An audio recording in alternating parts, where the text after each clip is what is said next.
Hello everyone, welcome to my channel. I am Neha Vedwan.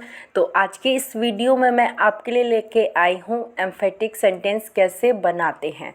तो चलिए आज की वीडियो को शुरू करते हैं। सबसे पहले देख लेते हैं कि एम्फेटिक सेंटेंस बनाने के लिए हमें किस चीज़ का यूज़ करना है। सबसे पहले देख लेते हैं डू, डज और डिड का हमें इनका यूज़ करना है एम्फेटिक सेंटेंस बनाने के लिए।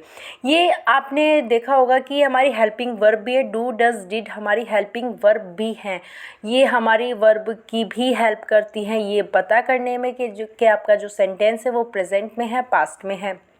ओके तो अब आपको जब आप किसी बात पे जोर दे के बात की जाएगी तो आप समझ जाना वहाँ पे एम्फेटिक का ही हमें यूज़ करना है। अब हम ये सेंटेंस के थ्रू देख लेते हैं कि हमें एम्फेटिक कैसे यूज़ करना है। तो फर्स्ट सेंटेंस है आपका आई राइट ए लेटर, मैं एक पत्र लिखती हूँ। अब यहाँ पे देखना, यहाँ पे बिल्कुल सिंपल वे में बात हो रही है, मैं एक पत्र लिखती हूँ। ठीक है, अब ये हमारा जो टेंस है वो कौन सा है, वो प्रेजेंट इंडेफिनिट का है। प्रेजेंट इंडेफिनिट की जो हेल्पिंग वर्ब होती है वो कौन सी होती है, डू या डज। तो प्रेजेंट इंडेफिनिट की हेल्पिंग वर्ब क्या होती है, डू या डज।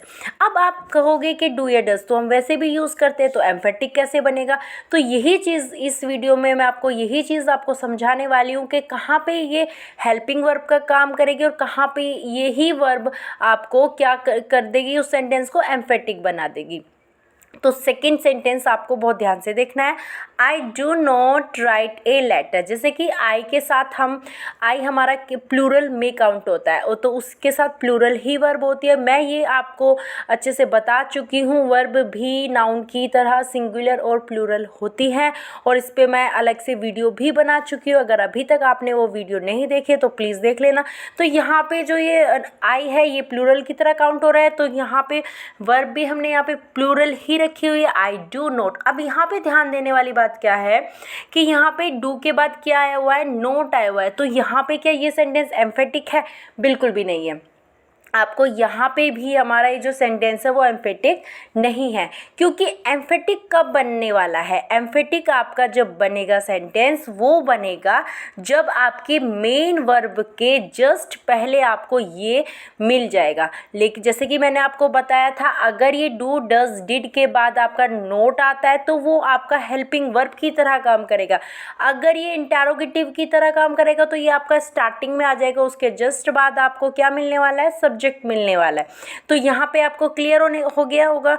तो यहाँ पे अब हम देखते हैं आई राइट ए लेटर, ये बिल्कुल सिंपल वे में बात हो रही है, मैं एक पत्र लिखती हूँ। I do not write a letter, मैं एक पत्र नहीं लिखती हूँ, ये भी सिंपल में बात हो रही है। अब ये जो हमारा लास्ट का जो सेंटेंस है ये देखो ध्यान से, I do write a letter, यहाँ पे मेन वर्ब क्या है, राइट।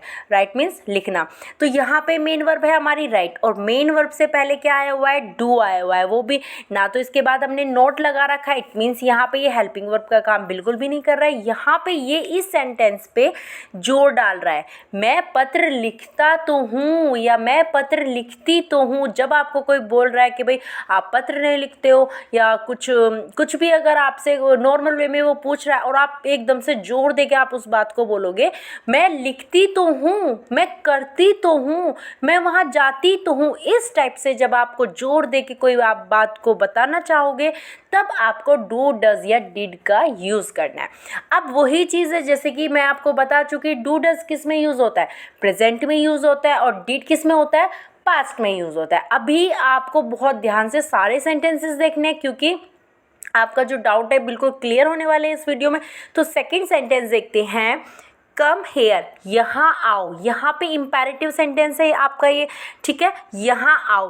अब दूसरा सेंटेंस देखते हैं, डू नॉट कम हेयर, यहाँ पे भी सिंपल वे में बात हो रही है, यहाँ पे मत आओ, है ना, डू नॉट कम हेयर। अब यहाँ पे तीसरा सेंटेंस जो है, डू कम हेयर, यहाँ तो आओ। यहाँ पे मेन वर्ब के जस्ट पहले हमने क्या लगा दिया, डू लगा दिया, यहाँ पे हमने नॉट नहीं लगाया है। अगर यहाँ पे हम मेन वर्ब के जस्ट पहले डू लगा देते हैं, ठीक है, तो यहाँ पे आपको क्लियर हो गया होगा कि यहाँ आओ। अब यहाँ पे डू क्यों आया, डज क्यों नहीं आया, ये चीज़ आप जैसे कि इम्पेरेटिव मैं आपको पढ़ा चुकी हूँ और ये मैं आपको बता चुकी हूँ इम्पेरेटिव का मतलब क्या है। यहाँ पे इसमें क्या होता है, सब्जेक्ट छिपा हुआ होता है और सब्जेक्ट छिपा हुआ होता है तो उसमें मेन जो सब्जेक्ट होता है वो यू ही होता है। अब यहाँ पे देखो भाई, वो यहाँ आओ तो किसको कहा जा रहा है, सामने वाले को कहा जा रहा है ना, तुम यहाँ आओ। तो यहाँ पे जो यू है वो क्या हुआ है, छिपा हुआ है।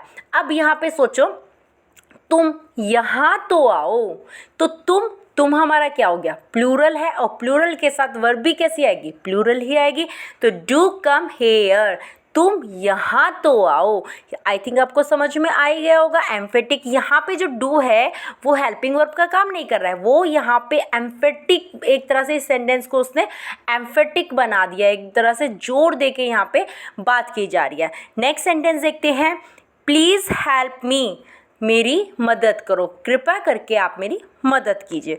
तो यहाँ पे बिल्कुल नॉर्मल वे में बात हो रही है, प्लीज़ डू हेल्प मी। अब यहाँ पे प्लीज़ डू हेल्प हमारी मेन वर्ब है, मेन वर्ब के जस्ट पहले क्या आया हुआ है, डू आया हुआ है, वो भी निगेटिव नहीं है। तो क्योंकि हेल्पिंग वर्ब का जब सेंटेंस में यूज़ होती है तो वो उसके जस्ट बाद आपकी नोट, वो तो या तो निगेटिव बनाने के लिए यूज़ होती है या फिर आपका इंटेरोगेटिव बनाने के लिए यूज़ होती है। और अगर सिंपल पॉजिटिव सेंटेंस में अगर आपकी ये वर्ब आई है तो वो आपका एम्फेटिक ही सेंटेंस बना हुआ है, ये आपको ध्यान रखना है, ठीक है। तो प्लीज़ डू हेल्प मी, यहाँ पे समझने वाली बात क्या है भाई, एक बार तो आपने बोला मेरी मदद कीजिए, अब जो सामने वाला बंदा है जो आपकी मदद करने वाला है वो आपके सामने कंडीशन रख रहा है कि अगर मैं आपकी मदद करूँगा तो आपको मेरे लिए ये करना पड़ेगा या वो करना पड़ेगा। तो आप तब क्या कहोगे, अरे पहले प्लीज़ मेरी मदद तो करो। आई थिंक आपको समझ में आ गया होगा कि पहले मेरी मदद तो करो, तभी तो मैं तुम्हारी कंडीशन मानूंगी। तो यहाँ पे इसने यहाँ पे जोर दे के, पहले उसने नॉर्मल वे में बोला प्लीज़ हेल्प मी, वहाँ पे जब उसने हेल्प करने वाले बंदे ने उसको मतलब अपनी कंडीशन रखी, तो अब आप बोलोगे ना अरे पहले मेरी मदद तो करो, यहाँ पे आपने जोर दे के उससे बात किया। यहाँ तक आपका क्लियर। तो नेक्स्ट देखते हैं। तो नेक्स्ट सेंटेंस है आपका, ही रोट ए लेटर। अब यहाँ पे देखो, ये जो आपका सेंटेंस है वो किस में है, पास्ट इंडेफिनिट। और पास्ट इंडेफिनिट की हेल्पिंग वर्ब क्या होती है, डिड होती है ना। पास्ट इंडेफिनिट की हेल्पिंग वर्ब क्या होती है, डिड होती है। और डिड के बाद वर्ब की कौन सी फॉर्म का यूज़ किया जाता है, फर्स्ट फॉर्म का यूज़ किया जाता है। तो सेकेंड सेंटेंस देख लेते हैं, he did not write a letter, उसने एक पत्र नहीं लिखा।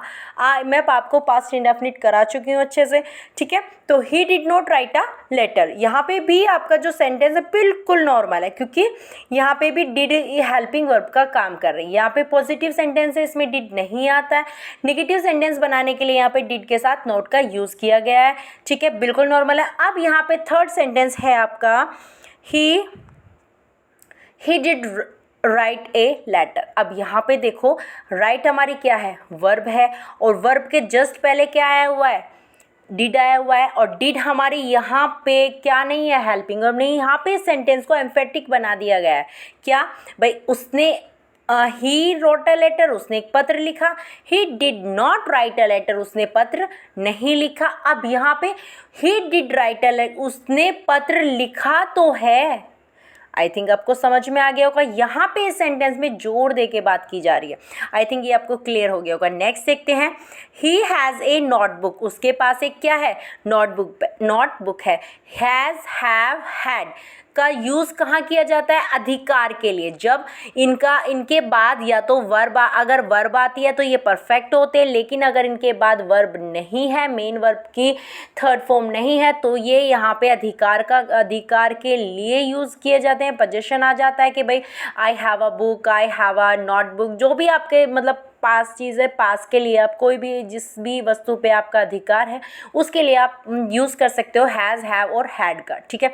अब यहाँ पे देखो, अगर आपको ये वीडियो मतलब हैज़, हैव की अलग से वीडियो चाहिए तो आप मुझे कमेंट बॉक्स में बता देना, मैं आपको अलग से वीडियो डाल दूँगी चैनल पे, ठीक है। ही हैज़ ए नोटबुक, उसके पास क्या है, एक नोटबुक है। यहाँ पे ही के साथ क्या आया हुआ है, हैज़ आया हुआ है, क्योंकि सिंगुलर सब्जेक्ट के साथ सिंगुलर वर्ब आती है। हैव हमारा प्लूरल होता है और सेंटेंस हमारा क्या है, ये आपका प्रेजेंट में है। तो प्रेजेंट में हैज़ और हैव का यूज़ किया जाता है और पास्ट में आपका हैड का यूज़ किया जाता है। ठीक है, अब नेक्स्ट देखते हैं, he has not a notebook. उसके पास, ये भी नॉर्मल है, उसके पास एक नोटबुक नहीं है।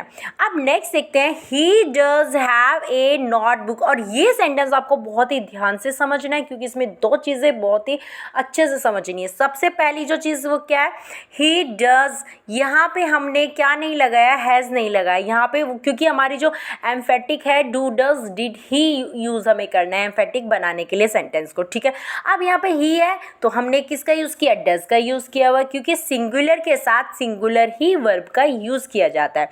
ठीक है, ये मैं आपको बता चुकी हूँ सिंगुलर और प्लूरल वर्ब कैसे यूज़ की जाती है। ओके, तो ही डज हैव। अब ध्यान देने वाली बात क्या है कि यहाँ पे आपको जब आप एम्फेटिक सेंटेंस बनाओगे डू या डज या डिड का यूज़ करके, तो आपको यहाँ पे अगर हैव से रिलेटेड सेंटेंस है, हैज़ या हैव से या हैड से, तो आपको चाहे वो हैज़ आया हुआ है सेंटेंस में, चाहे हैव या फिर हैड, आपको यूज़ हैव ही करना है जब आप एम्फेटिक सेंटेंस बनाओगे। बस आपको ये ध्यान बहुत अच्छे से याद रखना है ये वाली चीज़ें। तो he does have a notebook, उसके पास नोटबुक है तो सही। आप ये क्लियर हो गया होगा। तो he has a book, notebook, उसके पास एक नोटबुक है। He has not a notebook, तो उसके पास एक नोटबुक नहीं है। और he does have a notebook, उसके पास एक नोटबुक है तो सही। यहाँ पे आपको क्लियर हो गया होगा यहाँ पे। ठीक है, यहाँ पे आपको बिल्कुल मतलब समझ आ गया होगा। नेक्स्ट देखते हैं, he had a mobile set. जैसे कि मैंने अभी बताया था, हैड का यूज़ हम किस में करते हैं, पास्ट में करते हैं। यहाँ पे भी अधिकार है, क्योंकि इसके जस्ट बाद वर्ब नहीं आई हुई है। अगर वर्ब आ जाती, मेन वर्ब की थर्ड फॉर्म आ जाती, यहाँ पे परफेक्ट बन जाता। तो यहाँ पे अधिकार ही है, he had a mobile set, उसके पास क्या था, एक मोबाइल सेट था। नेक्स्ट देखते हैं, he had not a mobile set. यहाँ पे भी नॉर्मल वे में बात हो रही है, उसके पास मोबाइल सेट नहीं था। अब देखो नेक्स्ट देखते हैं, ही डिड। अब यहाँ पे अगर पास्ट है, जैसे कि मैंने बताया था, प्रेजेंट में हम किसका यूज़ करते हैं, डू या डज का। पास्ट में हम किसका यूज़ करते हैं, डिड का यूज़ करते हैं। तो यहाँ पे भी हम एम्फेटिक बनाने के लिए किसका यूज़ करेंगे, यहाँ पे हैड है तो पास्ट है, समझ आ रहा है भाई, हैड का यूज़ पास्ट में होता है। तो यहाँ पे भी तो हम किसका एम्फेटिक बनाने के लिए किसका यूज़ करेंगे, डिड का यूज़ करेंगे। ही डिड, लेकिन जैसे कि मैंने आपको बताया था, यहाँ पे हैव का ही यूज़ करना है, चाहे वो प्रेजेंट में हो या फिर पास्ट में हो। He did have a mobile set, उसके पास एक मोबाइल सेट था तो सही। आपको ये क्लियर हो गया होगा। तो यहाँ पे इतने, अगर आपको कोई भी अभी भी कोई भी प्रॉब्लम हो इनमें, तो आप मुझे कमेंट बॉक्स में बता सकते हो, मैं आपकी क्लियर करने की पूरी कोशिश करूँगी। तो अगर आपको आज की वीडियो अच्छी लगी है तो प्लीज़ लाइक करना मत भूलिएगा। और अगर अभी तक आपने मेरा चैनल सब्सक्राइब नहीं किया है तो प्लीज़ सब्सक्राइब कर लीजिए, नेहा वेदवान। तो चलिए मिलते हैं नेक्स्ट वीडियो में। Okay bye, have a nice day.